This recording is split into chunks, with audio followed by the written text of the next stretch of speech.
Oke, kali ini kita akan bedah sebuah ide yang mungkin bakal mengubah cara Anda melihat peta dunia, kekuasaan, dan juga negara. Coba bayangin deh, gimana kalau peta yang selama ini kita pakai, peta dengan batas-batas negara yang jelas itu, ternyata udah nggak sepenuhnya akurat lagi ya? Yuk kita dalemin ini. Pertama-tama, kita mulai dari konsep yang kita semua kenal, yang kita pelajari di sekolah. Gambaran negara yang familiar. Nah, ini dia yang disebut negara modern. Konsep ini datangnya dari para pemikir kayak Locke dan Rousseau. Intinya, negara itu kayak semacam mesin yang tertata rapi, yang dirancang buat menjaga ketertiban dan melindungi hak-hak kita semua. Komponennya jelas banget kan? Ada wilayah fisiknya, ada pemerintahan yang pegang kendali penuh, ada warganya, dan ada hukum yang menjadi pusat dari segalanya. Kelihatan solid, jelas, dan terstruktur. Nah, inilah peta lama kita. Tapi peta itu mulai retak. Kenapa? Karena ada disrupsi digital yang datang dan, jujur aja, bikin semua garis batas yang tadinya jelas itu jadi kabur. Coba kita lihat bedanya.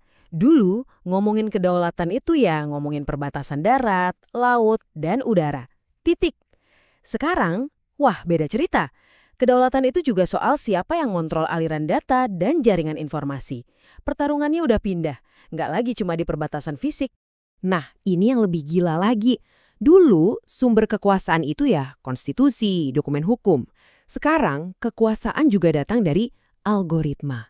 Yap, dari barisan kode yang nentuin informasi apa yang kita lihat, keputusan apa yang dibuat. Dan puncaknya di sini, pemerintah itu bukan lagi satu-satunya pemain utama.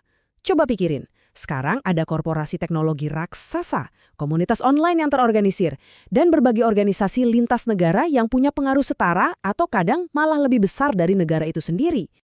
Jadi, kalau peta lama udah usang, kita butuh peta yang baru kan? Nah, mari kita lihat cara pandang baru untuk memahami realitas ini. Konsep negara postmodern.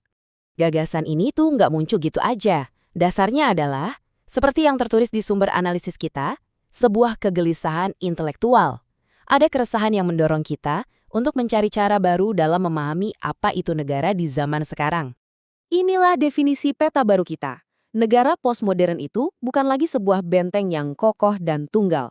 Anggap saja negara itu sebagai salah satu simpul dalam sebuah jaringan raksasa. Kekuasaannya nggak terpusat tapi tersebar. Dan ciri-cirinya beda jauh sama peta yang lama. Kedaulatan yang tadinya mutlak, sekarang jadi relatif dan harus dibagi. Aktor-aktor baru di luar negara diakui punya kekuatan real. Dan yang paling penting, kekuasaan itu nggak lagi mengalir dari atas ke bawah, tapi menyebar lewat jaringan yang kompleks dan seringkali nggak kelihatan. Oke, ini mungkin kedengaran abstrak ya. Tapi di mana sih pertarungan kekuasaan baru ini beneran terjadi? Nah, ayo kita lihat gimana semua ini jadi sangat nyata. Sumber analisis kita mengidentifikasi ada 3 arena utama yang benar-benar mengubah wajah kekuasaan negara secara fundamental.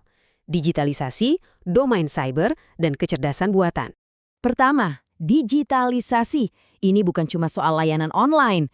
Ini menciptakan arena kekuasaan baru yang disebut datakrasi. Gampangnya, kekuasaan yang muncul bukan dari senjata, tapi dari kendali atas data.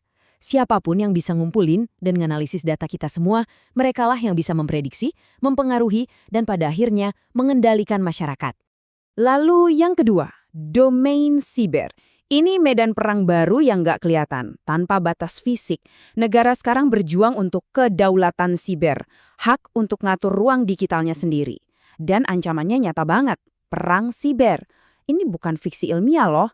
Ini adalah kemampuan buat melumpuhkan jaringan listrik satu negara atau meruntuhkan sistem perbankan. Semua hanya dengan beberapa baris kode. Nah, 2 arena yang baru aja kita bedah ini plus 1 lagi adalah kerangka kerja yang dianalisis mendalam di buku Ilmu Negara Postmodern. Ini menunjukkan betapa krusialnya pemikiran baru ini. Oke, mari kita masuk ke arena ketiga. Dan arena ketiga yang mungkin paling transformatif, kecerdasan buatan atau AI. AI ini bukan sekedar alat baru, dia itu merombak mesin negara dari dalam.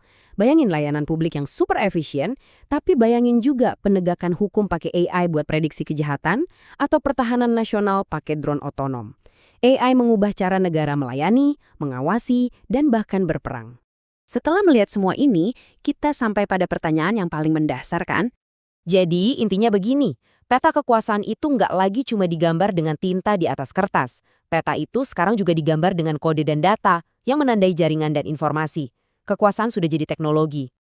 Ini meninggalkan kita dengan satu pertanyaan besar. Kalau kekuasaan tersebar di antara pemerintah, korporasi raksasa, dan komunitas digital anonim, lantas siapa yang sebenarnya pegang kendali? Peta baru telah terbentang, dan kita semua baru mulai belajar cara membacanya.